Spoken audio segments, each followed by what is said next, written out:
సకల దేవతా స్వరూపుడు శ్రీ షిరిడి సాయినాథ్ మహారాజ్ గారి పాదారవిందాలకు శిరస్సు వంచి నమస్కరించుకుంటూ, గతంలో సకల జీవులు ఆత్మస్వరూపాలే, ఆత్మ స్వరూపం భగవంతుడే అని చెప్పి చెప్పుకున్నా.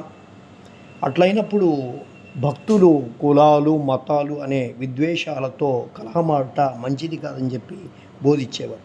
చేతులు కలిపి అన్ని జాతుల వారు కలిసిమెలిసి ఉండాలి, బుద్ధితో ప్రవర్తింపబడు, జాతీయ ఐక్యమత్యమును సమకూర్చుడు, వివాదముల వల్ల కానీ ఘర్షణ వల్ల కానీ ప్రయోజనం లేదు. అందుకే వివాదాలు విడిచిపెట్టండి, ఇతరులతో పోటీ పడకండి, మీ యొక్క వృద్ధిని మేలు చూసుకొనండి అని భగవంతుడు మిమ్మల్ని రక్షిస్తాడు.